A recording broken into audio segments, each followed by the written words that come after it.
There can only be one!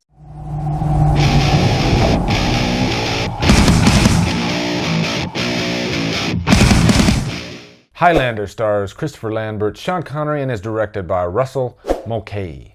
Okay guys, I did not plan on doing this review. I've never even seen Highlander, but there is this network called the El Rey Network, and it's owned by Robert Rodriguez.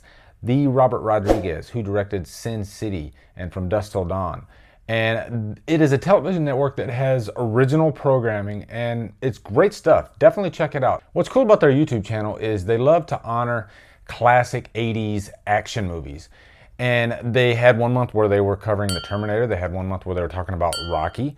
And I believe sometime soon they're going to be talking about Highlander, and they're going to be putting together a collection of snippets from YouTube videos talking about the movie Highlander. And I've been wanting to check out Highlander. I've had friends over the years tell me, hey, you haven't seen Highlander? You got to check it out.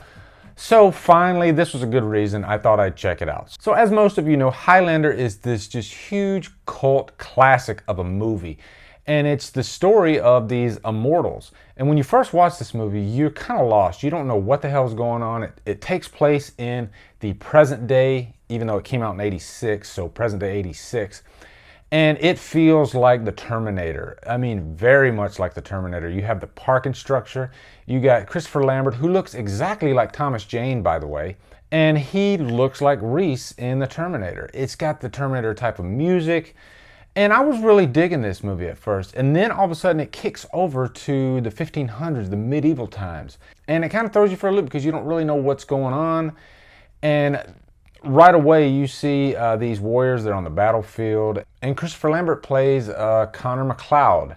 And immediately he gets killed at the beginning of this movie, but he doesn't die. So eventually you find out that this guy walks the earth and immortal, and kind of like Wolverine, he lives hundreds of years. So immediately you're interested. Now to me, Highlander is the very definition of a cult classic. By cult classic, I mean you have this group or niche market of people that just love said movie. The Crow is a cult classic. It's one of my favorite movies of all time. But then on the other hand, you have a big group of people that do not like said cult classic. Unfortunately, I did not like Highlander as much as I wanted to, and I think part of that is I don't have that nostalgia factor. You know, this is the first time I've ever seen this movie, and I do love 80s big action movies, you know, like The Terminator, like Rocky IV. But ultimately, the big thing that turns me off about Highlander is it's got really, really bad acting. And I can cut us some slack because Christopher Lambert actually did not speak English very well at all before he did this movie. And it really shows in the movie. You can tell that it seems like he's kind of struggling with a lot of his dialogue. Now, but there are some really cool things about Highlander that I do really like.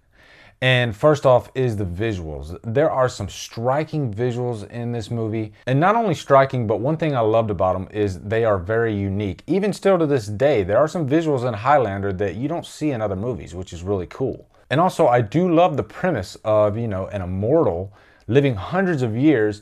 And I like how they touched on, you know, what would you do if you fell in love with somebody and then you had to watch them grow old and die and rinse and repeat? And that's what happens in this movie. And also I did like MacLeod's relationship with Ramirez, played by Sean Connery.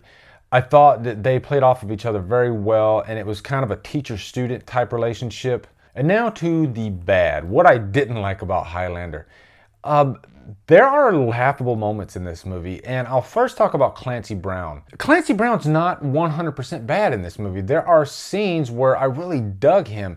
And I like Clancy Brown. He is one of my favorite character actors. He's just got this really sinister voice. I love his voice. It's just really creepy sounding, and he's always great as the bad guy. And if I could recommend a really great performance by him, I would say Bad Boys. Not the Will Smith, Martin Lawrence movie, but I'm talking about the Sean Penn movie directed by Rick Rosenthal that came out in '83. It's a prison movie. I love prison movies, and Clancy Brown is the ultimate son of a bitch in that movie. Oh my God, you will hate him, but in a good way. But in Highlander, he does have some scenes that I would call a caricature. And he makes a lot of weird faces throughout, and it doesn't come across as creepy or sinister all the way. It almost comes across as comedic when it shouldn't be comedic. He has some elements of what I would call a great villain, but it really gets lost in a mix of just overall silliness. Also, I would say some of the action scenes aren't the best in this movie. It seemed like a lot of the choreography was filmed on the day. You would swear that there are some scenes there's no preparation. They showed up with some swords and they turned the camera on and they said, let's see what you got. So in the end, I still see why there is a niche market for Highlander. And I would be interested in seeing what a reboot or a remake would bring, because the story is really interesting. Overall, I'm going to give it a humdrum. I didn't hate it, but I definitely didn't like it that much. So anyway, guys, what are your thoughts on Highlander? I know a lot of people love this movie. It's even sets above 7 out of 10 on Internet Movie Database. So go easy on me. But anyway, guys, thank you so much for watching. Subscribe to my channel, follow me on Facebook, Twitter, Instagram, and Letterboxd, and Drumdum out.